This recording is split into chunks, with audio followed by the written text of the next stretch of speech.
Sahabat Ikaku di mana saja berada, apa kabar? Semoga sehat selalu dan berbahagia.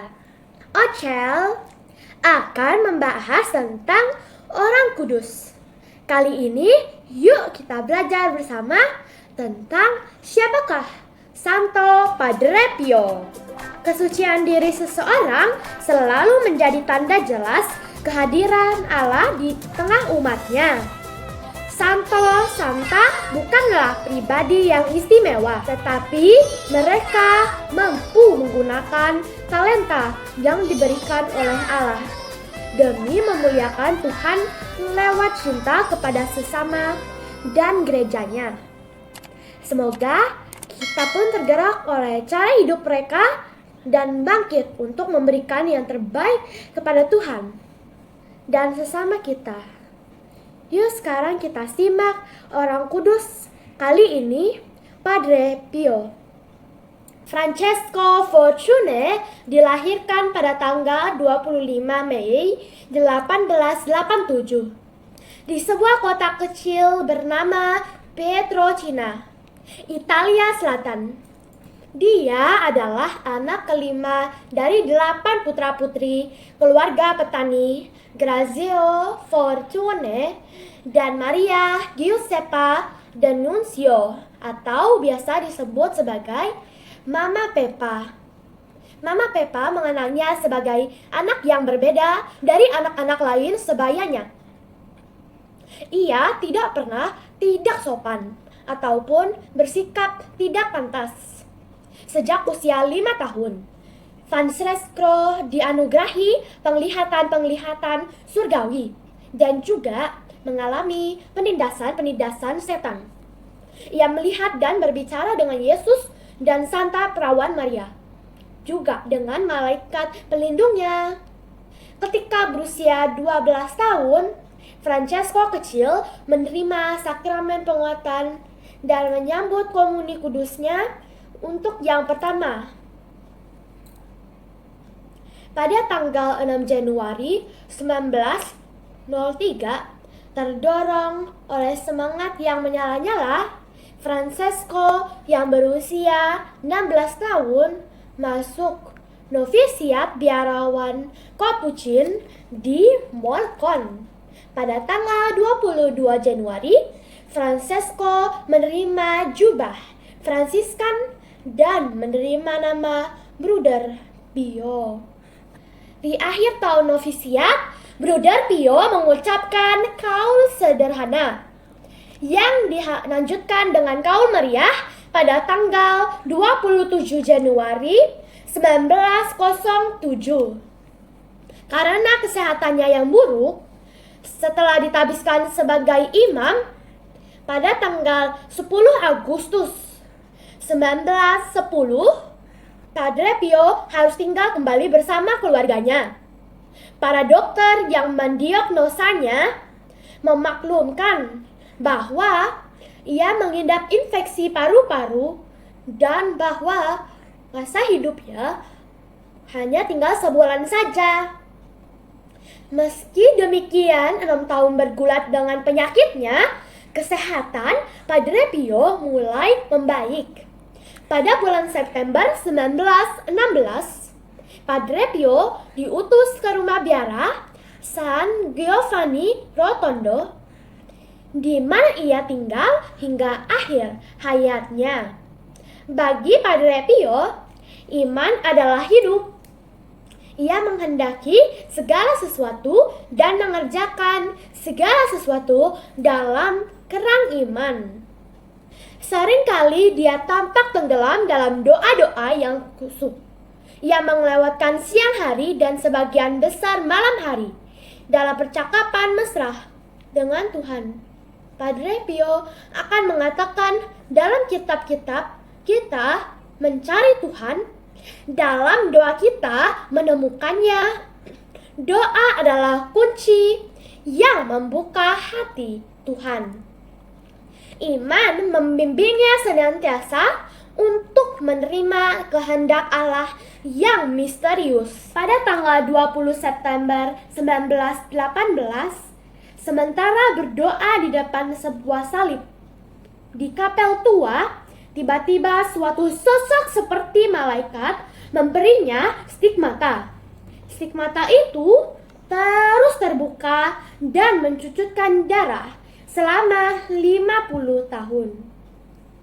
Dalam surat tertanggal 22 Oktober 1918 kepada Padre Benedicto pembimbing rohaninya, Padre Pio memesahkan pengalaman penyalipannya.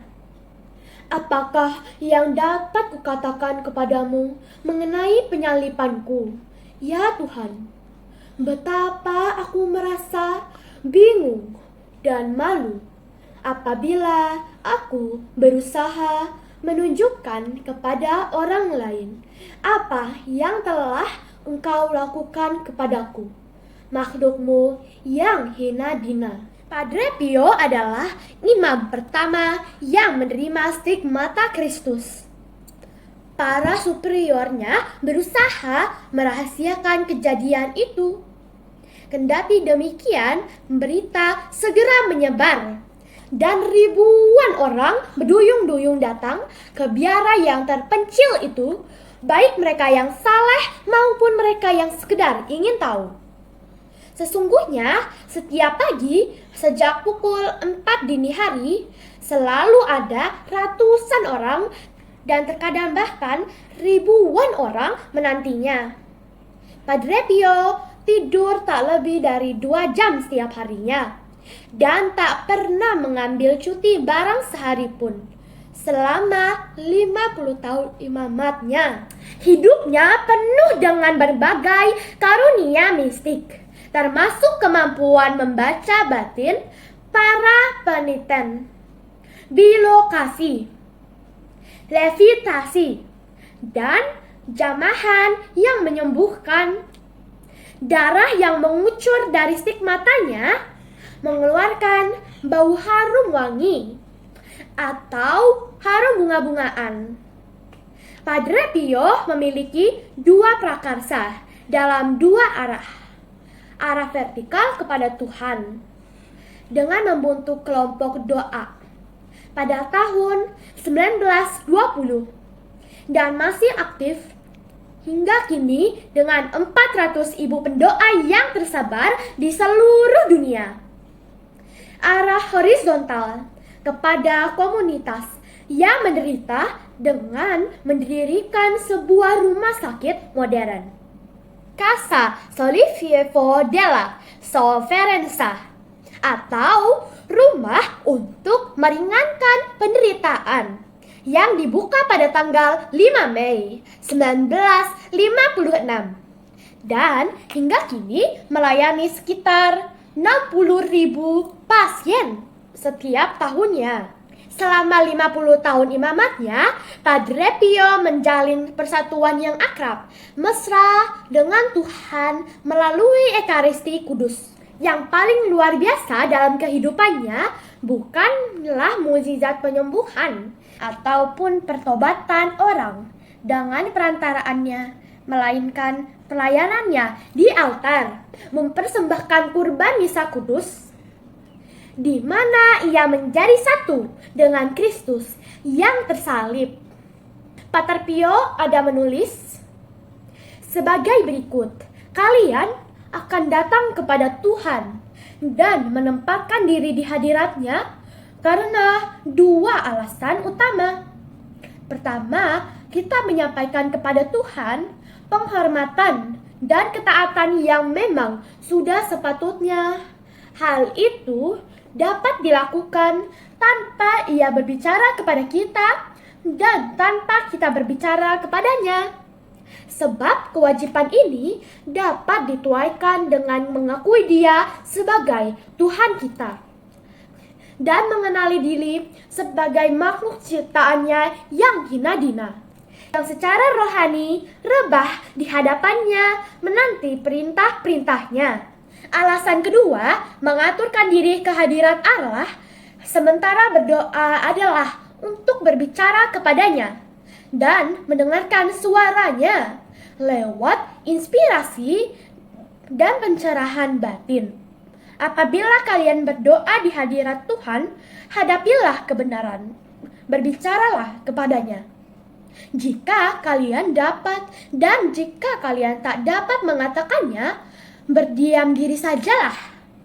Biarlah dirimu dilihat olehnya dan janganlah khawatir lagi mengenainya. Padre Pio dengan tulus menganggap diri sebagai tidak berguna, tidak layak menerima anugerah-anugerah Tuhan. Penuh kelemahan dan cacat celah. Walau demikian, diberkati dengan karunia-karunia ilahi. Di tengah kegaguman orang terhadap dirinya, Padre Pio akan mengatakan, "Aku hanya ingin menjadi seorang biarawan miskin yang berdoa." Ada banyak sekali mukjizat-mukjizat terjadi melalui perantaraan Padre Pio. Nah, sekarang Ocel mau menyampaikan satu kisah yang luar biasa yang dapat menguatkan iman kita dan memohon pertolongan perantaraan doa mukjizat melalui Padre Pio. Suatu malam, Padre Pio sendirian berada di sebuah ruangan di lantai dasar biara, sedang menatap ke wisma. Saat dirinya sedang rebah di sebuah dipan, tiba-tiba seorang pria yang memiliki luka dengan mengenakan manteli hitam menampakkan diri kepadanya. Padre Pio terkejut hingga bangun dari posisinya. Ia lalu bertanya kepada pria itu, siapa dirinya dan apa yang dia inginkan. Orang asing itu berjawab bahwa dia adalah seorang jiwa yang sedang berada di api penyucian. Saya Pedro Di Mauro. Saya meninggal dalam kebakaran pada tanggal 18 September 1901 di biara ini. Sebenarnya, biara ini dulunya adalah rumah perawatan bagi orang lanjut usia. Saya meninggal terbakar di dalam api saat sedang tidur di tumpukan jerami, tepat di ruangan ini. Saya datang dari api penyucian. Tuhan memberikan saya kesempatan untuk datang ke sini dan memohon kepada Anda mempersembahkan misa untuk saya besok pagi.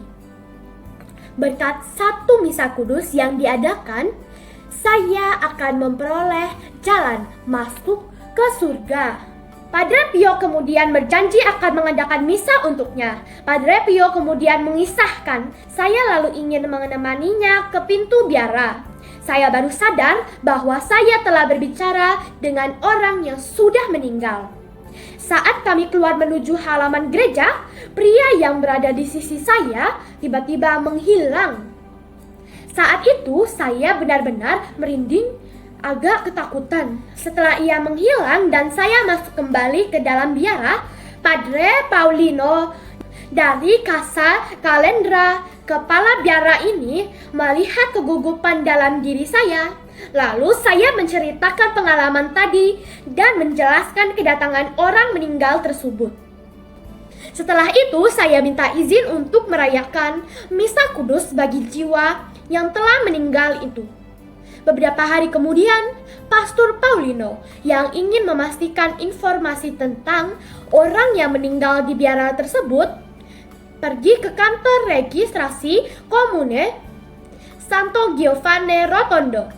Dia meminta izin untuk mencari tahu daftar almarhum dalam catatan sejarah tempatnya di tahun 1908. Kepala biara kaget setelah ditelusuri. Kisah Padre Pio itu memang benar adanya.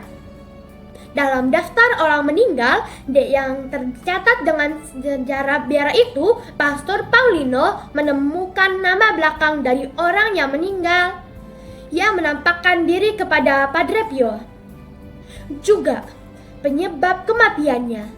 Pada tanggal 18 September 1908, Pedro Di Mauro meninggal dunia akibat rumah perawatan orang usia lanjut terbakar oleh api. Demikianlah kisah kita kali ini tentang Padre Pio. Masih banyak sekali kisah-kisah perantaraan melalui Padre Pio.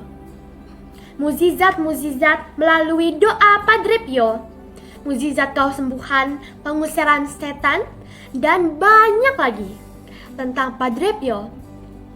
Kita bisa mempelajarinya lagi di lain waktu. Terima kasih Padre Pio, doakanlah kami senantiasa selalu. Demikianlah kisah tentang Padre Pio. Terima kasih sudah menyaksikan video kali ini. Jangan lupa subscribe agar tidak ketinggalan video-video Ocel. Dan share sebanyak-banyaknya agar semua orang tahu bagaimana kisah tentang Padre Pio. Tuhan Yesus memberkati. Bye.